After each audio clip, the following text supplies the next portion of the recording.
Okay, The Secrets of Meron. This is the name, partly poetic, of my presentation. Meron is a universe, and I cannot encompass all the aspects of this huge spectacle. So, in fact, it will be a fragmented presentation, fragments, various aspects related to this universe. Let's start with some background information. We have to put Meron, to situate it in the right proportions.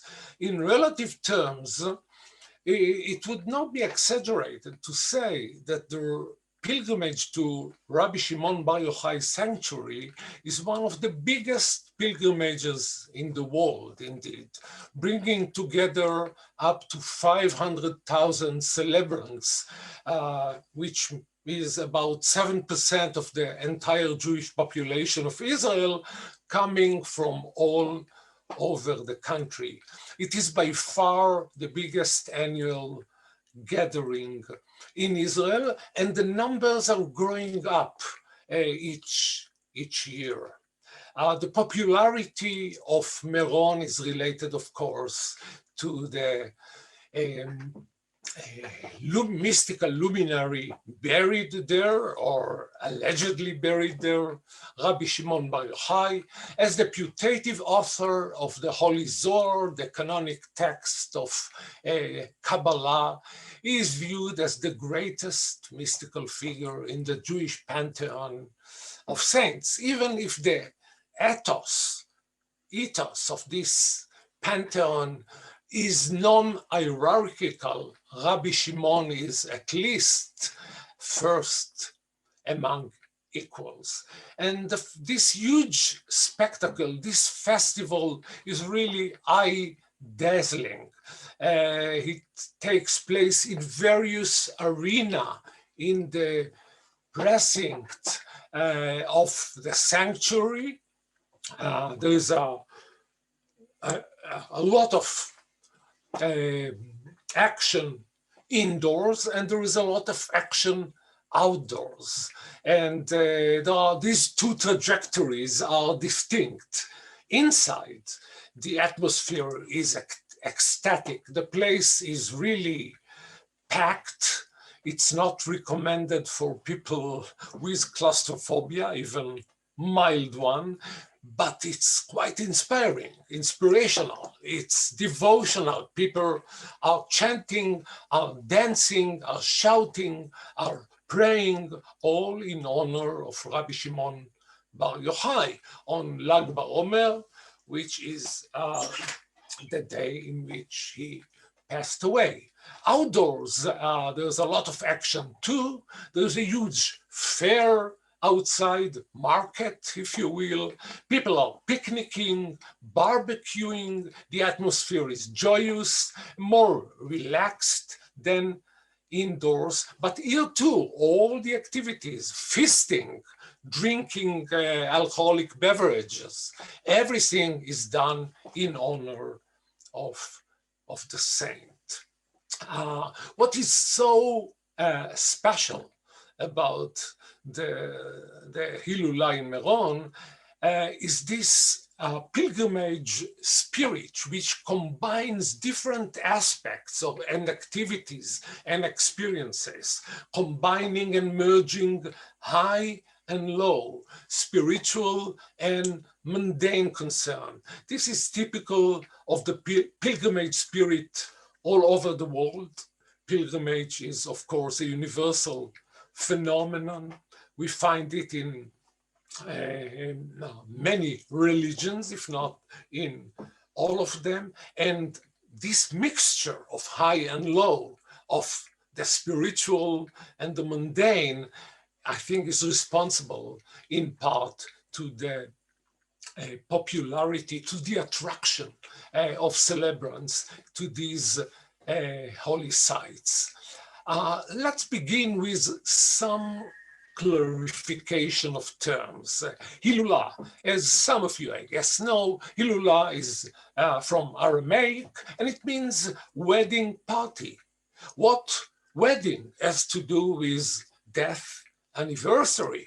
Well, here, Jewish mysticism or the Jewish mystical notions are mediating between death and joy, death and celebration, because the belief is that when a tzaddik passes away, his soul ascends to heaven to be merged, to be united, to be attached to the Shekhinah, to the female counterpart of God. So this death anniversary event is a cause for celebration.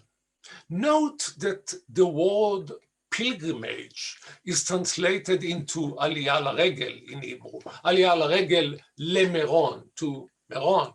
But the term is not accurate, of course, because Aliyah Laregel, as I think many of you know, is a specific title for the major 3 annual pilgrimages that took place in ancient Israel when the temple was standing in Jerusalem during the main holidays of Shavuot, Sukkot, and Pesach. Regel is another word for it's foot in Hebrew, but it's also festival, holiday. So Aliyah LaRegel is a different type of pilgrimage than the one that we are discussing here. And in fact, we have to divide perhaps the word into 2, or this experience into 2. We have Aliyah Regel to Jerusalem, but we have also Aliyah, perhaps this is a more accurate term. We are ascending to the tomb of Rabbi Shimon Bar Yochai. Many of these holy places are located in high spaces, on mountain tops or on slopes of mountains. But even if Aliyah is not correct geographically or physically, it is the right term from a spiritual perspective. We are ascending. Our soul is going to be attached to the tzaddik, and in this spiritual sense, it is Aliyah, it is an ascent. Compare it to the 2 different terms in Arabic. We have the Hajj, and the Hajj is clearly comparable to Aliyah L'Regel in the biblical sense, and we have the more popular festival or celebration called Ziyarah, which means simply visit, and perhaps visit, bikur, is the right term. We are visiting Rabbi Shimon Bar Yochai. We are visiting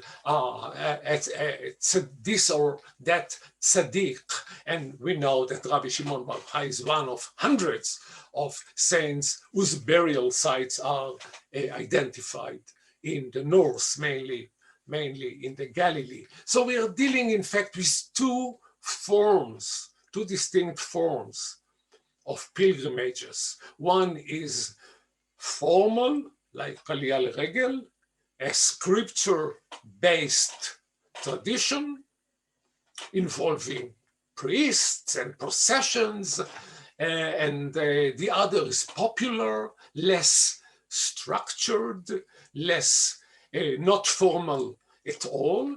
The first one is a commandment. You have to go on pilgrimage to Jerusalem. You have to commit your obligation, and at least once in your lifetime to go as pilgrim to the Hajj in Mecca. Pilgrimages on the popular level are not a commandment. They are an option, a desired option for many, but not a biblical or a Quranic commandment. So we have here, in fact, 2 types, and they reverberate, I would say, with 2 theories of pilgrimage with two conceptual models of pilgrimage, which were coined, which were suggested by two great names. One is Mircea Eliade, one of the founding fathers of religious studies from the University of Chicago, and the other is Victor Turner, an anthropologist who worked mainly on Christian pilgrimages. For Eliade, the holy place is the center of the universe. It's axis mundi. It's the place where the different levels of the universe, where earth and heaven are meeting. In fact, this is the starting point of the world. Even Ashtia, foundation rock in the Holy of Holies, in the temple in Jerusalem, is such a place. It's really in the epicenter. You can imagine concentric circles in which, when we go from the outside inside, we are adding in sacredness. We are going to the Holy Land. In the Holy Land, if you are natives from the Holy Lands, to the Holy City, Jerusalem. Within the Holy City, to the holy site of the temple. And within the temple, the entrance is restricted, of course, but in principle, there is a holy point, the foundation stone, the Holy of Holies, the place from which the world started to exist, to be created. Okay, so this is one model. But Turner's model is different, and it's more in accordance with the experience that we discuss here. Turner doesn't talk about the center, which is really in the middle of the universe. No, he talks about the center out there in the periphery, where you have to go to a place which is unsafe, the road is dangerous, the voyage becomes extremely significant because of the tension of the brotherhood that is being created when you go in a group on the road. The journey is a very important part of the experience. So Turner's model, the center out there, is compatible with Meron. Eliade's model, the center as the epicenter of the universe, the foundation stone of the universe, is compatible with Eliade's model. So these two conceptual models are not competing, in fact, but complementary. We are dealing with popular religion, a small religion, if you will, as anthropologists call it, or a high religion or formal religion in the other case.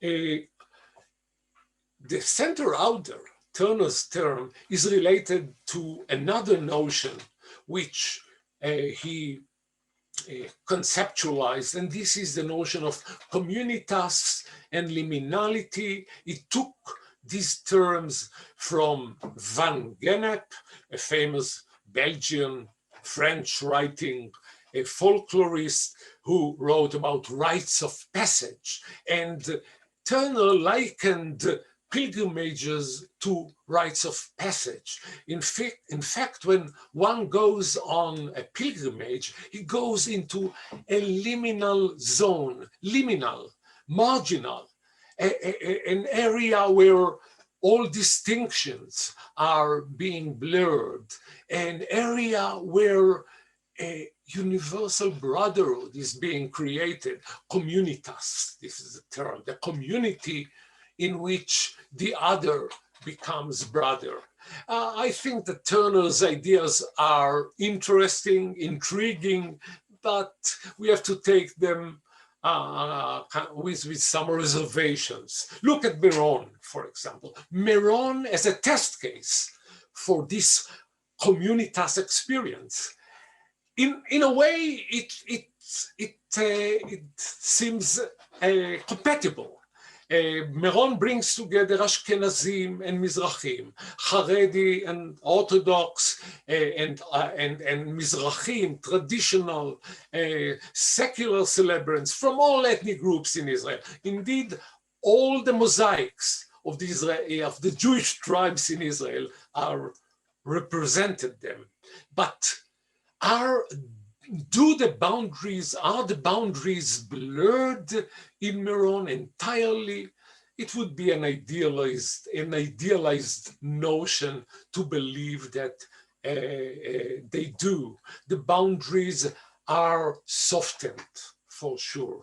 The atmosphere is accommodating, is accepting, is joyous. The ambience is inclusive, but it definitely doesn't erase. Meron cannot erase the boundaries at all. Ashkenazim and Mizrahim are coming to Meron and converge there, but their styles of celebration is distinctly different, and I'll talk about it a bit later. Note also that pilgrimages, it's against common sense, I think, is a very modern phenomenon, at least as a mass phenomenon. The numbers of people going on Hajj to Meron or going to Compostela in Mexico in this Catholic pilgrimage, or going to Lourdes in the Pyrenees in France, are growing in the 20th and 21st century rather than decreasing. We have easier means of access to pilgrimage sites. The centers out there are not so remote nowadays. Most pilgrims come to Mecca today in the air, right? With planes. Many pilgrims are coming as tourist pilgrims. Going to Meron is not dangerous today. You can go there with an air-conditioned bus very conveniently, and you don't have to stay there many days as people used to do before. So, and this modern phase of the pilgrimage is related to another aspect which seems a little bit hidden, but we have to expose it.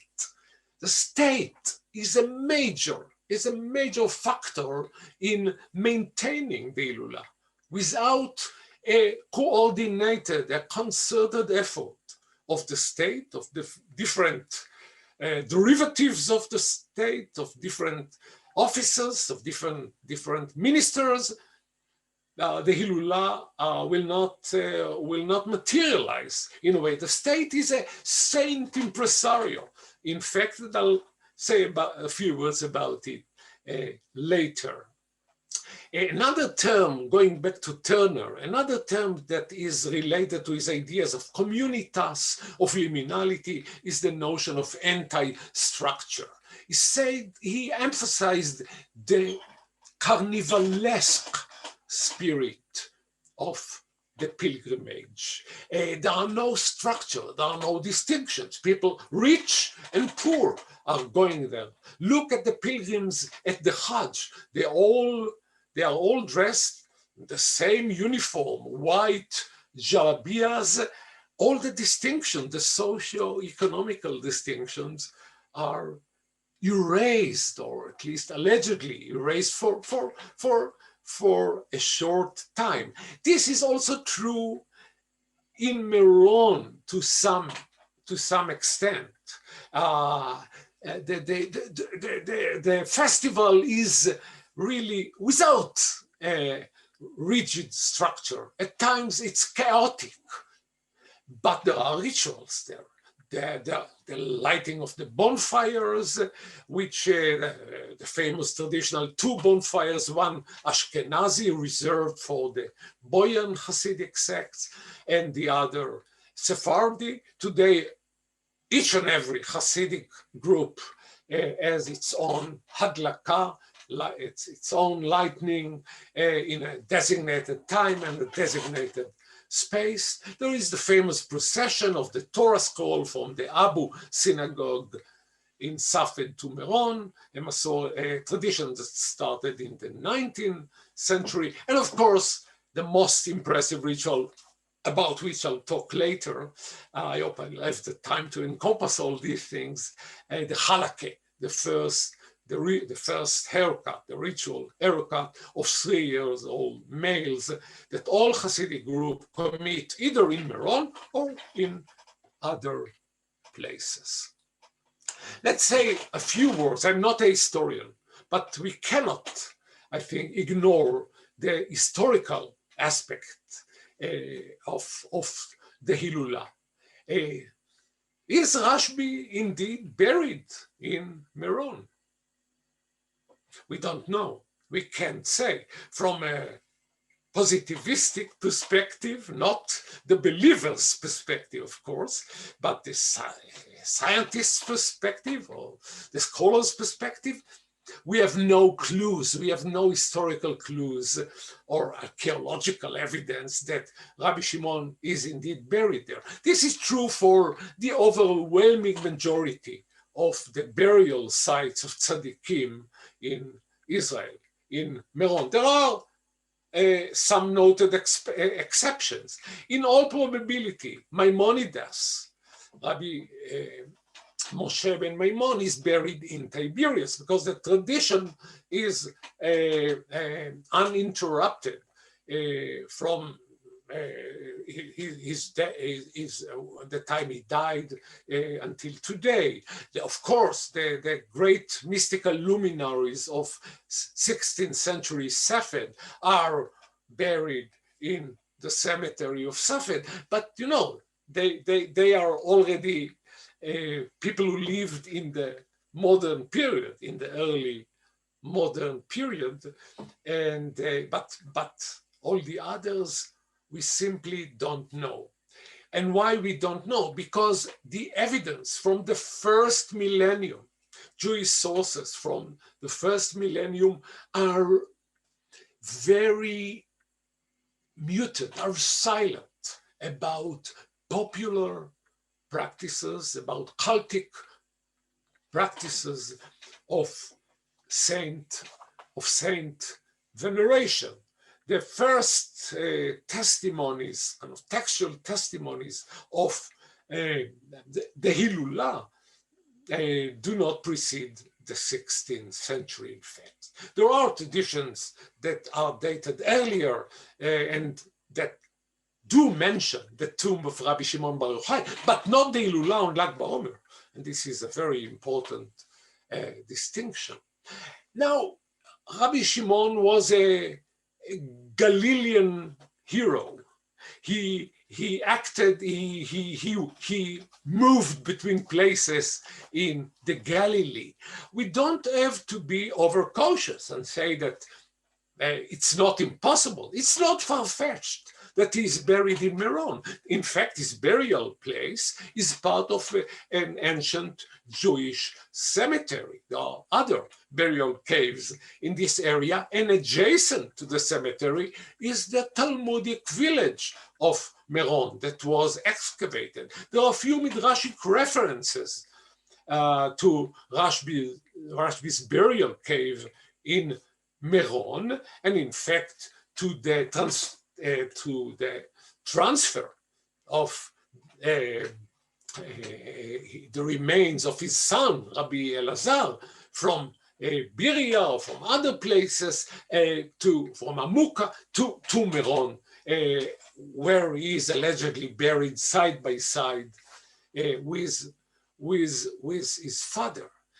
The problem is that the Talmud, you know, this huge corpus of Jewish traditions, which indeed deals with so many matters, almost nothing human is strange to the Talmud. And yet, the Talmud is silent about practices related to saint worship. There is one exception, Kalev ben Yefuneh, who prostrates himself in the story, in a midrash on the story of the spies on the tomb of the patriarchs, in the cave of the patriarchs, Me'arat HaMachpelah. But Me'arat HaMachpelah is a special case. It's not part of popular religion. It's located somewhere between these popular burial sites and Jerusalem. It's second to the temple in Jerusalem. Aside from this note, single note, we don't have any reference in the Talmud nor in other Jewish sources, midrashim, about saint veneration. We have some references from non-Jewish or marginally Jewish sources, like the Karaites, who talks with contempt about Jews prostrating themselves on the tomb of Rabbi Yossi Aglili in Dalton, but not these are not Jewish mainstream that documents these cases. In fact, the first textual evidence is coming from the first centuries, third century of the second millennium, when the country was opened to the West. And these are Jewish voyagers, tourists from the West who are coming following the Crusaders' conquest of Eretz Israel. And they describe some of these places in detail. But note, and this is quite intriguing, note that the first allusion or reference, sorry, the first reference to some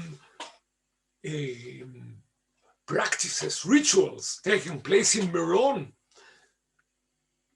does not concern Lag BaOmer, time-wise, and does not concern Rashbi's Rabbi Shimon Bar Yochai sanctuary, place-wise.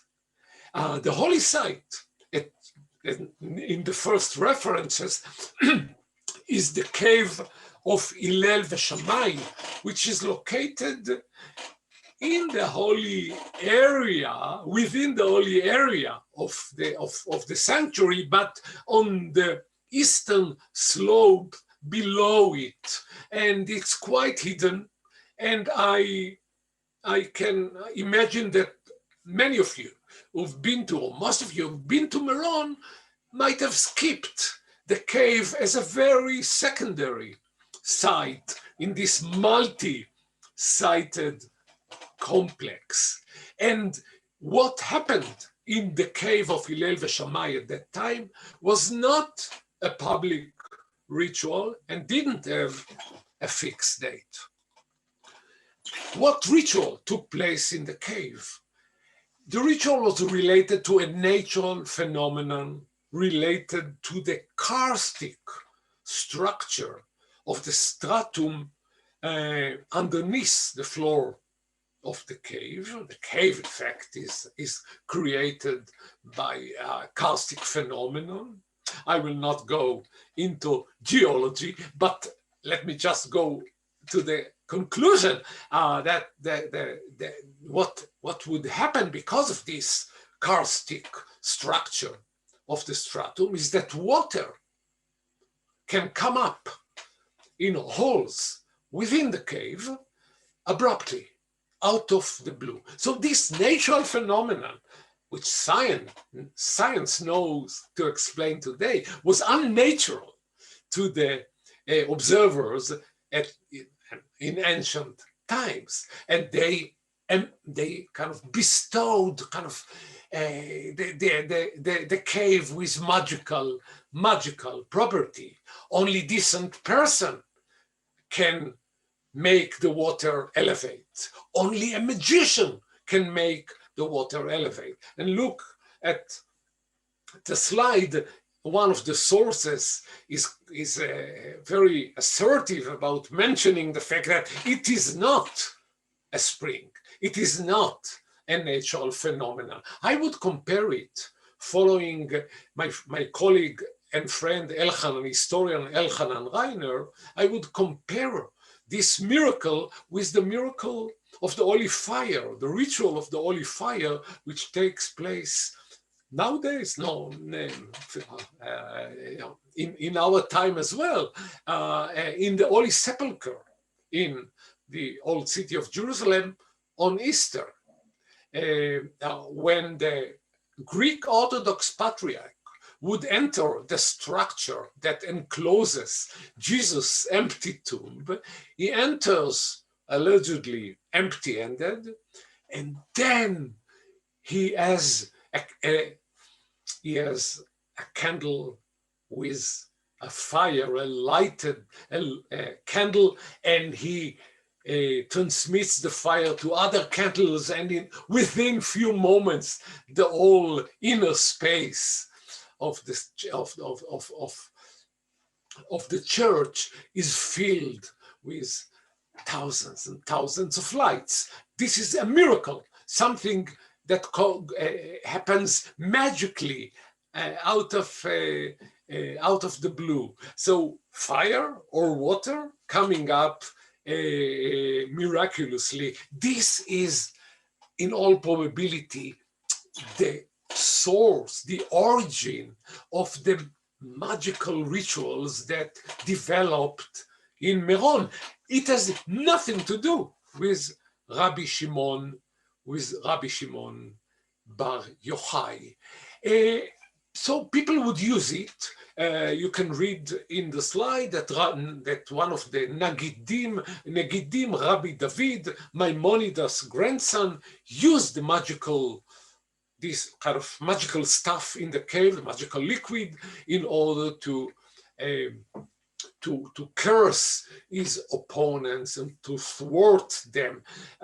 No, it's a ritual, but it's done by a certain person. It's not related to a fixed date, but during the Mameluke period, the post-Crusaders period, before the Ottomans took over the country in the 15th century, during the Mameluke period, this magical tradition in the cave of Hillel and Shammai was institutionalized and transformed into a public ritual of rain quest, conducted on second Passover, Pesach Sheni, which falls on the 15th of Iyar. It takes place 3 days before Lag BaOmer. It is not related to Lag BaOmer yet.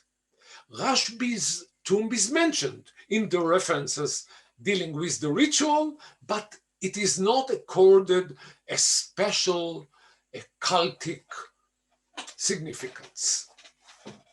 Okay, if you look at the picture here of the entrance to the cave, you can see the ossuaries. It's a kind of 2nd century or 2nd temple burial cave. You can see from the Roman period, you can see on the left side ossuaries, and then on the right side ossuaries as well, sarcophagus, and they are related to the students of Hillel and Shammai respectively. Here is a text which describes the ritual that developed in the place. You see, from the 13th century, from a source called Ele Amasaot. These are the voyages describing various holy sites in Eretz Israel. And as you can see, I marked the words of the participants because it's crucially important. I think that at that time, this was a common festival to Jews and non-Jews, to Israelites and Ishmaelites, to Muslims and Jews. The Jews who participated in the celebration was what was called then Musta'arbin. Now we use it in a different term in a military context. But Musta'arbin were the Arab Jews, the Jews who remained in the Galilee, who lived with their Muslim neighbors. And you can see the nature of the festival. It's a local natural. It's a region-based, and people who live in this area from different religions would come up to the place. Here you can see some notion of communitas, Jews and Muslim together. And as you can see, the Israelites are the ritual specialists. They pray there, they utter chants, and their praying is supposed to bring rains, or maybe we don't know exactly. It's not the time for rains. Maybe it's dough. But as you can see, the prayer contains this magical property of being a good omen for a blessed year.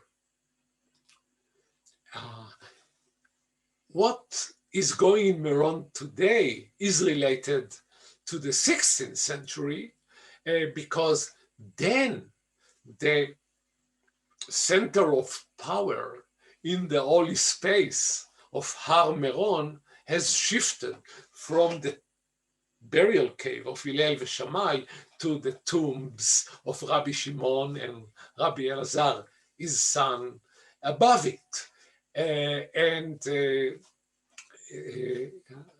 From the 16th century on, the Hilulah of Rabbi Shimon Bar Yochai is celebrated on Lag BaOmer, which is considered to be the day in which he passed away. It is clearly related to the mystical atmosphere that was created in Safed and which made Safed in the 16th century into, I would say, the world center of Jewish mysticism. And again, if the Jewish mysticism is really so conspicuous in Safed, it's a pious community in which the Sephardim are the major group, and the Zohar, the Holy Zohar, is considered their holy manuscript. And Rabbi Shimon Bar Yochai, this 2nd century Talmudic sage, a Tana, is considered the author of the Zohar, even though we know today that the Aramaic, the artificial Aramaic of the author or many authors of the Zohar literature could not be the Aramaic of Rabbi Shimon Bar Yochai, and in all probability it was Rabbi Moshe Di Leon and his circle of Kabbalists in Castilla in the 13th century that were the authors of the Zohar. Of course, as I think you know, Rabbi Moshe Di Leon claimed that he was only a vehicle, that he was only a medium for Rabbi Shimon Bar Yochai, who kind of used him as a conductor to the secrets of the Kabbalah. So Rabbi Shimon Bar Yochai is the arch saint as the author of the Zohar, and the protagonist, the prime mover behind this shift to Rabbi Shimon is several people, several mystics in the Safed community, but the most important, of course, is the holy Ari Rabbi Yitzchak Luria Ashkenazi, the founder of a new mystical paradigm that was really spread very rapidly with enormous popularity. He won enormous popularity in the circum-Mediterranean first, and later in Europe, in Eastern Europe. Hasidism is kind of one of the followers of Lurianic mysticism, and through Luria we discovered many burial sites of tzaddikim with Ruach HaKodesh, with the Holy Spirit, in the Galilee. He discovered also the Hydra cave with Luria, the place, and the tradition was cemented into a pilgrimage, a tradition that goes on and gains in popularity with every year. In the slide, you can see the structure that was built above the burial cave, which is considered the Hydra. It's not a burial cave, it's a cave. The Hydra cave on the road between Safed to Meron, closer to Meron, where allegedly Rabbi Shimon Bar Yochai passed away while while transmitting to his students great mystical secrets. So, let's, as I said, we don't have time to go in details into all the aspects of this universe, which is Meron. So let's jump quickly to the 20th century. And I think, as you know, one picture is better than 1,000 words, two pictures. In fact, let me show you this picture first. And here, look at this photograph from I think the beginning of the 20th century. You can see the red tarbush, the red fezi of many of the participants, Jews. But note that there are also Muslims on the upper level with the kafia and the akal. So again, you can see that, and in fact, until 48, Meron was a meeting point for Jews and Muslims. Rabbi Shimon Bar Yochai, as many popular saints, folk saints in Morocco, for example, was venerated by Jews and by Muslims alike. He was a local hero. It was a region-based cult. And look at these children on the shoulders of their parents, fathers. They are on the way to the halakha, to the first ritual haircut, 3 years old. I'll talk about it later. Look at this guy here, European visitor. There are many chalutzim who are coming to Meron and are astonished and quite impressed by what's going on then. We think about a radical cleavage between the pioneers of second and third Aliyah and the old traditional segments of societies, but all these pioneers came from traditional backgrounds and they were fascinated by Meron. And on the left side, you can see really an iconic photo taken by Tim Gidal, a great photographer. I think that this photo is a Chagallesque, I would say, quality. Look at this guy sleeping there with the aura, the moon above him. This dome, by the way, is exactly above the tomb. It's the roof. And underneath is the tombs of Rabbi Shimon and Rabbi Elazar. And art, Eretz Israeli, Palestinian, Jewish art before 48 has many iconic representations of Meron. Again, it indicates the salience, the importance of the Hilula back then. Here too, famous pictures by Reuven Rubin, one of the famous painters of the first half century, the 20th century. You can see the devotion of the dancing Hasidim, the circle of girls on the other side, Safed in the background, Safed in the background also on the left side, the picture here, and this guy is in fact distributing some liquid, some non-alcoholic liquid to visitors. In fact, this is a sort of a minhag, a custom. If someone wants to gain a blessing, particularly if he's childless and would like to be blessed with children, he distributes to the visitors, to the pilgrims, high rotel. This is the total amount of the liquid. Look how big is the jar behind him.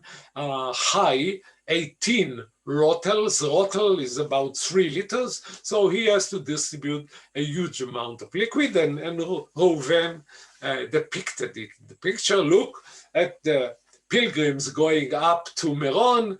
The road is unpaved, no cars, donkeys, a man and a woman, pilgrims on the way to Meron. Another picture by Moshe Kastel, another famous painter. The picture here doesn't include any clues to the physical side, but in fact, these women are standing on the balcony and looking down at the bonfire. And you can see the bonfires, the aura that it creates in the sky. A very fine picture. Again, thanks to Elchanan Reiner, who sent me these pictures. I look with some anxiety at my watch, and we'll have to maybe to skip some parts of the. I would like to give you time to ask questions. So I'll take another 10 minutes if it's okay, and then I'll stop wherever I stop. As I said, Meron is a universe. You can't encompass it. I'll make it simple by emphasizing 2 historical, cultural phases in Meron. The first is what they call the Maghrebi phase at Meron, and this is the phase, the 70s and the 80s, early 90s. This is the time when I did ethnographic fieldwork in Meron, and I was really impressed by the fact that Meron at that time was to a large extent Moroccanized by pilgrims who were Israelis of Moroccan origin. I will not go into the background, into the traditions of saint worship in Morocco, but it's really everywhere in Morocco. It's related to Moroccan Islam and to the mystical orientation of Moroccan Jewry. So we have a combination of 2 traditions that are really synergic. When Moroccan Jews came to Israel, they were deprived of their saints. They had to leave them behind. They could take their Torah scrolls with them like babies to Israel, but they couldn't take their saintly figures buried in the local cemeteries. And they compensated for it by creating an alternative trajectories to saints' tombs. And one of them, very accessible, very easy, very salient, was the tomb of Rabbi Shimon Bar Yochai. And they came in the thousands during these times. They put their Moroccan style tents, they danced, they feasted on Moroccan food, they played Moroccan music, they spoke the Moroccan Jewish dialect of Arabic. When I came to Meron with some world famous anthropologists, Victor Turner, whom I mentioned before, was one of them, Clifford Geertz, was another. They were really, particularly Gertz, who worked in Morocco, they were impressed how Maghrebi this Ilula was. Hasidim were coming at that time as well, but they were at that time a minority in terms of numbers, but they were the ritual specialists. They dominated the high spaces of Meron, doing the halakha, doing other things. And one of these anthropologists suggested that Meron, in fact, is a miniature of the social map of Israel, in which the Ashkenazim are a minority, the Sephardim are the majority, but the Sephardim are in the lower places, in the peripheral places. The Ashkenazim are in the middle. They are the ritual specialists. They dominate the high places. I would doubt this comparison. Hasidim are not mainstream, the mainstream elite or are not the elite in mainstream Israel, and the location of the Moroccans in the periphery. I think it's an over-interpretation, because this is the way they used to picnic and feast and in Morocco as well. Anyway, the situation has changed. Meron, let me see if I didn't skip one of these. Let me see. No, okay. If you go to Meron today, and I really recommend to visit Meron, it's a unique experience. So go there this year, this week, and be engulfed into the pilgrimage experience if you are in Israel. The numbers are growing, and the Hasidim are clearly overrepresented. They are growing in numbers. Now, what happened to the Moroccan old-timers who would come to Meron? Their tradition was oral. It was not based on scriptures. It was not based on rituals. And you know, such oral traditions are suffering when they are transmitted to the second generation. So young people, Mizrahi people, do come to Meron from various edot, from various groups, but the Hasidim, I think, are overrepresented, and Meron as a whole is undergoing a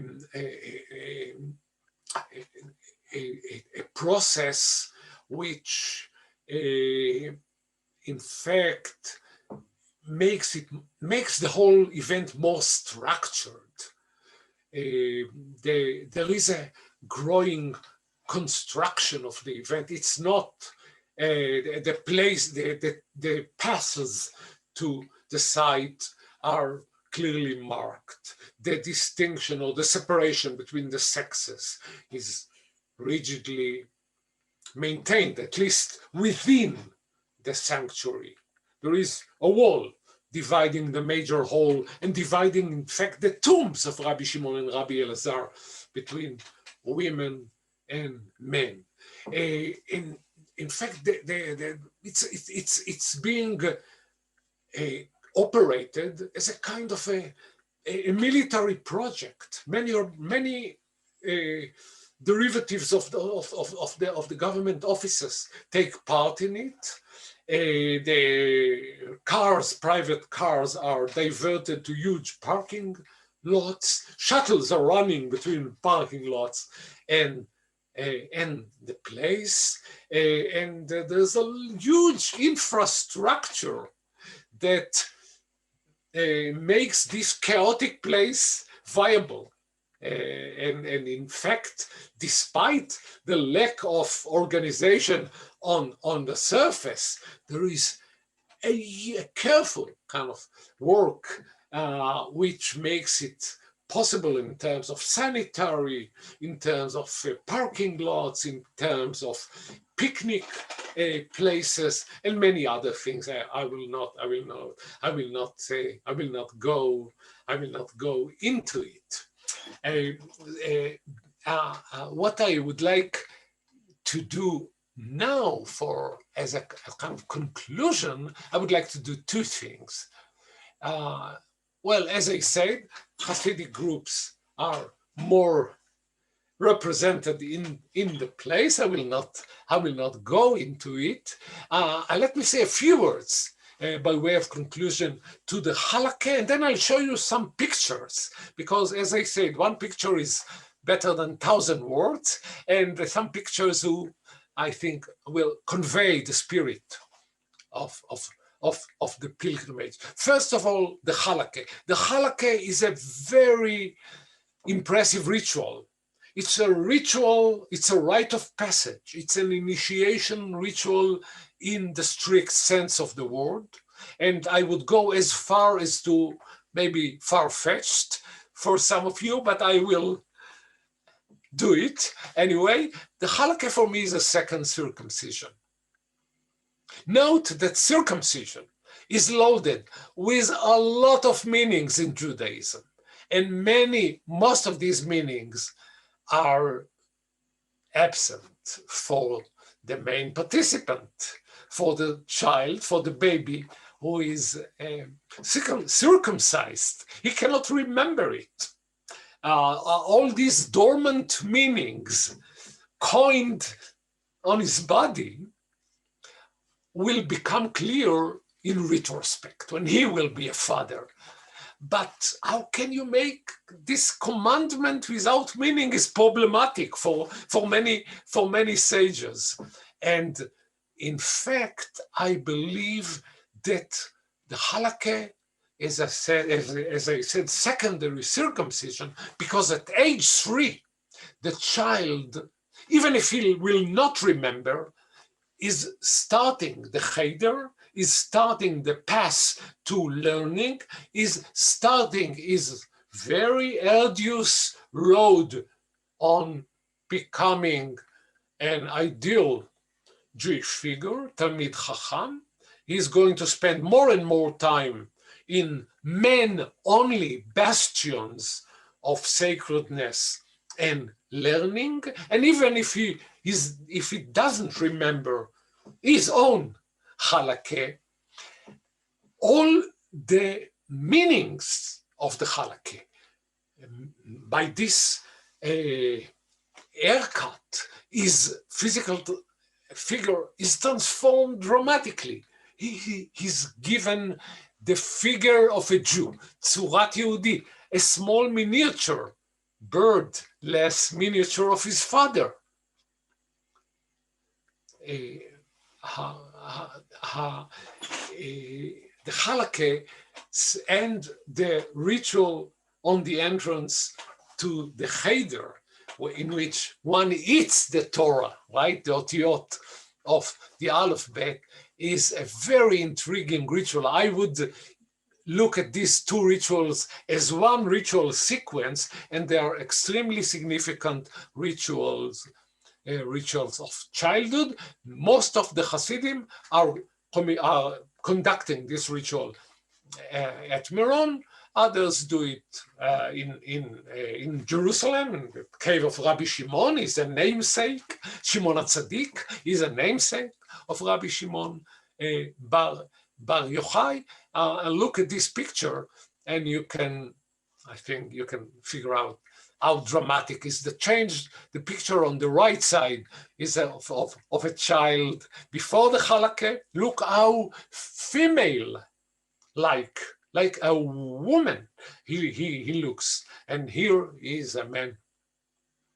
And look at this train on his apron and the letters of the Aleph Bet, which alludes to the second part of the ritual upon entering the cheder. And this is a wonderful picture by my friend Shuka Glotman, who is a multimedia artist and a gifted photographer. And here you can see the halakha. some other pictures of the halakha, which I took, I think, some of them, I don't remember now.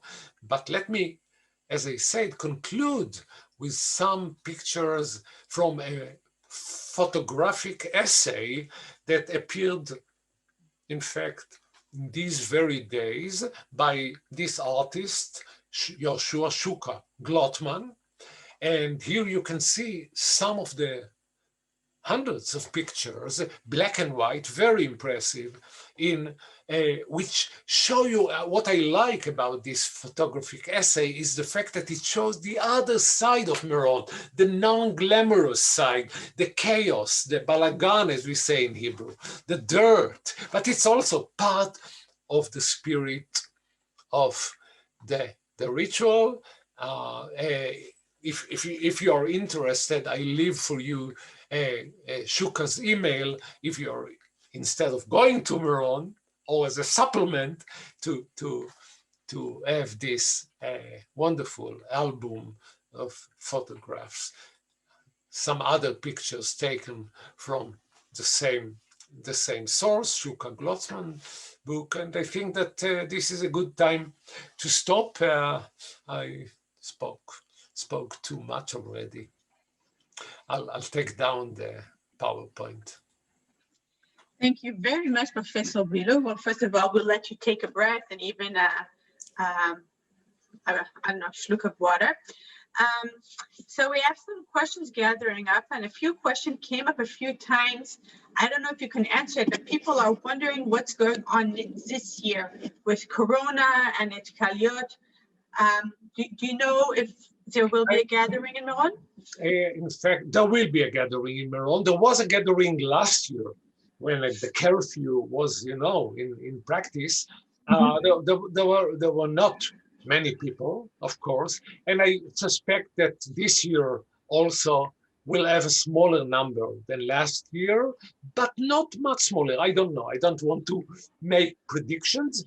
There will be restrictions. I don't know the exact nature of these restrictions. I believe that people in the open will be able to roam, but I believe that restrictions will be imposed indoors. When people go in, they will have to go with the mask and, of course, with some distance. And this, of course, dilute the claustrophobic but ecstatic spirit of the. But those who would like to go, I'm sure that they can Google the number. There is a headquarter working on it right now. It starts many weeks before, and they will provide all the answers. Miriam wants to know if the rise in exposure and interest in studying Kabbalah and Zohar, is that part of the reason for the rise in the amount of people who visit? The answer is yes. I would say, I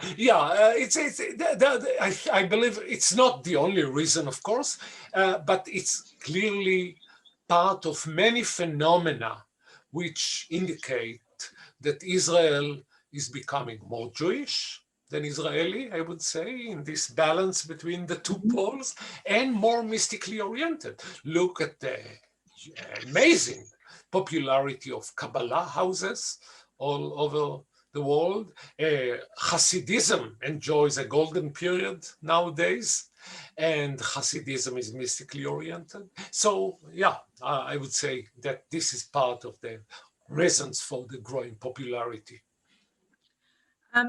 David Goldfarb wants to know if you can give more information about other aliyot to Meron at different times of the year besides Lag BaOmer.